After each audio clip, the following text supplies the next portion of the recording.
नानी का जादुई पिटारा खुलने वाला है। तैयार हो जाओ एक रोमांचक कहानी के लिए। धीरे धीरे सुनो। आज मैं तुम्हें राजा विक्रमादित्य की एक और अनोखी कहानी सुनाने वाली हूँ। हाँ नानी बताओ, हाँ जल्दी बताओ।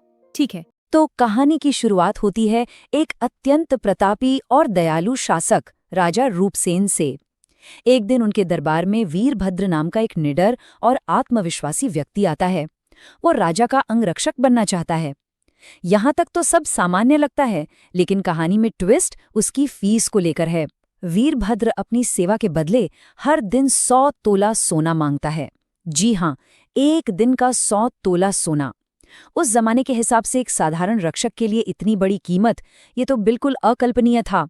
आखिर कोई इतने सारे सोने का करेगा क्या? अब कोई भी सोचेगा कि ये इंसान तो पक्का लालची होगा, पर जब वीरभद्र के इस सोने के खर्च का विश्लेषण किया जाता है तो एक बिल्कुल अलग ही तस्वीर सामने आती है। वो इस भारी भरकम रकम का करता क्या है? वो अपने वेतन का सीधा 50% हिस्सा देवताओं, सन्यासियों और दान पुण्य में खर्च कर देता है। बाकी का 25% अतिथियों और पारिवारिक जरूरतों के लिए, और केवल बचा हुआ 25% अपनी और अपने बच्चों की बचत के लिए रखता है। ये स्पष्ट करता है कि उसकी ये मांग किसी लालच का नतीजा नहीं थी, बल्कि ये उसकी एक बहुत ही नेक और व्यवस्थित जीवन शैली का हिस्सा थी।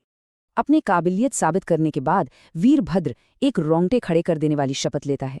वो प्रण करता है कि जब पूरी दुनिया, यहाँ तक कि खुद राजा भी गहरी नींद में होंगे, तब वो अपने प्राणों की बाजी लगाकर भी राजा के जीवन की रक्षा करेगा।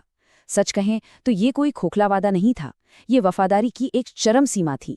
और जैसा कि हर अच्छी कहानी में होता है, इतनी बड़ी शपथ ली गई है तो उसकी परीक्षा भी उतनी ही भयानक होने वाली थी।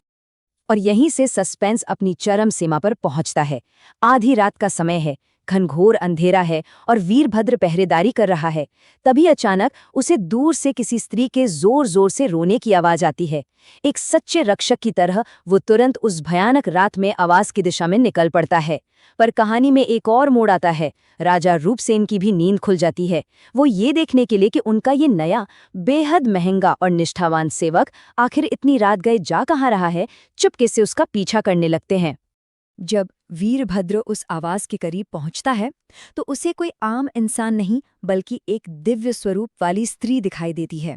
वो और कोई नहीं बल्कि स्वयं राजलक्ष्मी थीं। राजलक्ष्मी यानी राज्य की समृद्धि और वैभव की साक्षात देवी। अब ये समझना बहुत जरूरी है कि राजलक्ष्मी के रोने का मतलब क्या है। अगर वो दुखी हैं तो इसका सीधा सा अर्थ है कि पूरे राज्य पर कोई बहुत बड़ा, कोई विनाशकारी संकट मंडरा रहा है। वीरभद्र हिम्मत करके उनसे उनके इस दुख का कारण पूछता है। इसके जवाब में राजलक्ष्मी जो भविष्यवाणी करती हैं, वो किसी के भी होश उड़ा दें। वे बताती हैं कि उन्हें हमेशा के लिए ये राज्य छोड़कर जाना होगा, क्योंकि काल देवता यानी मृत्यु के देवता ने बलि मांगी है। और बलि भी किसकी? स्वयं राजा रूपसेन की। ये एक खौफनाक सच था। अगर राजा ही नहीं रहेगा तो राज्य वैसे ही खत्म हो जाएगा और राजलक्ष्मी हमेशा के लिए विदा हो जाएंगी।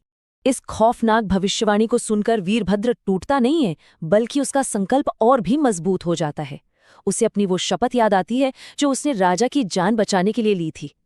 काल देवता को शांत करने और अपने स्वामी को बचाने के लिए वो एक ऐसा कदम उठाता है जिसकी कल्पना करना भी मुश्किल है। वो बलि वेदी पर खुद की और अपने पूरे परिवार की, जी हां, अपनी पत्नी और बच्चों तक की बलि चढ़ाने का फैसला कर लेता है। उसका मानना था कि अगर उसके रहते राजा को कुछ हो गया तो उसका जीवन ही व्यर्थ है।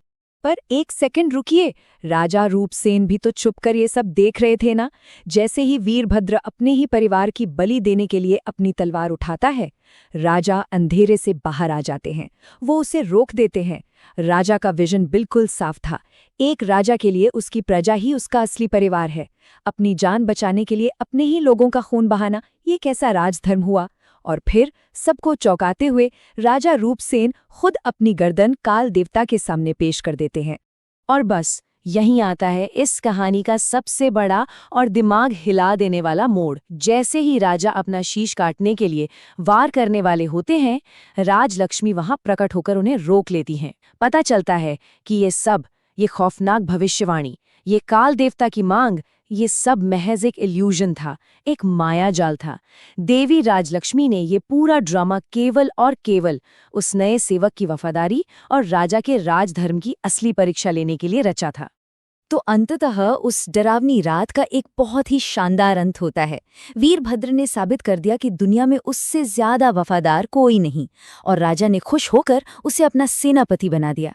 दूसरी ओर राजा रूपसेन ने ये साबित कर दिया कि वो एक ऐसे निस्वार्थ लीडर हैं जो अपनी टीम, अपनी प्रजा के लिए खुशी खुशी अपनी जान दे सकते हैं। दोनों अपनी अपनी परीक्षा में डिस्टिंक्शन के साथ पास हुए, और इसी के साथ राज्य की समृद्धि हमेशा हमेशा के लिए सुरक्षित हो गई। खैर, कहानी तो यहाँ खत्म हो गई, लेकिन हमारा विश्लेषण अभी बाकी है। हम वापस आते हैं बेताल के उसी ओरिजिनल सवाल पर जिसने ये पूरी चर्चा शुरू की थी। इस पर जरा ठहर कर सोचिए। दोनों ने ही अपनी जान की बिल्कुल परवाह नहीं की। एक तरफ वो सेवक है जिसने अपना पूरा हंसता खेलता परिवार दांव पर लगा दिया, और दूसरी तरफ वो राजा है जो दुनिया का सबसे ताकतवर इंसान होते हुए भी एक आम सेवक के लिए अपनी जान देने को तैयार हो गया। तो इनमें से वैचारिक रूप से किसका बलिदान ज्यादा बड़ा है? राजा विक्रमादित्य जो जवाब देते हैं वो क्रिटिकल थिंकिंग का एक मास्टर क्लास है। जरा इस तुलना को देखिए। सेवक ने जो किया वो बहुत बड़ा था, लेकिन वो उसका धर्म था। उसने एक शपथ ली थी और उसे भारी भरकम वेतन भी उसी काम का मिल रहा था। लेकिन दूसरी तरफ एक राजा से ये उम्मीद कभी नहीं की जाती कि वो एक कर्मचारी के लिए अपनी जान दे दे। राजा के पास सत्ता है, पैसा है, पूरी दुनिया है। इन सबका अपनी मर्जी से त्याग कर देना ये पूरी तरह से अप्रत्याशित और असाधारण बात थी। और बिल्कुल इसी शानदार लॉजिक के साथ विक्रमादित्य अपना फैसला सुनाते हैं। सेवक ने अपना कर्तव्य निभाया, जो कि सराहनीय है, लेकिन एक राजा जिसके पास खोने के लिए पूरी दुनिया हो, जब वो अपने अहंकार और अपनी सत्ता को किनारे रखकर एक साधारण इंसान के लिए अपना सब कुछ छोड़ने को तैयार हो जाता है, तो उसका वो बलिदान दार्शनिक और नैतिक रूप से कहीं अधिक महान और वजनी बन जाता है। विक्रम और बेताल की इस प्राचीन कथा का विश्लेषण आज की मॉडर्न दुनिया के लिए भी एक बहुत ही पावरफुल मैसेज छोड़ जाता है। अंत में एक ऐसा सवाल उठता है जिस पर हम सबको विचार करना चाहिए। आज के युग में चाहे वो बड़े बड़े पॉलिटिशियंस हों, कॉर्पोरेट लीडर्स हों, या कोई भी ऐसा इंसान जिसके हाथ में पावर हो, उनके लिए बलिदान का असली मतलब क्या है? क्या सच्चे लीडरशिप का मतलब सिर्फ फायदों का मजा लेना है, या फिर अपनी टीम, अपने लोगों के लिए अपने व्यक्तिगत स्वार्थों का त्याग करना? इस सवाल के साथ हम आज का ये विश्लेषण यहीं समाप्त करते हैं। इस पहेली पर गहराई से जरूर सोचिएगा। नानी के जादुई पिटारे से आज बस इतना ही। कल फिर जादुई पिटारा खुलेगा। अब सो जाओ मेरे प्यारे बच्चे। हम कल और सुनेंगे नानी।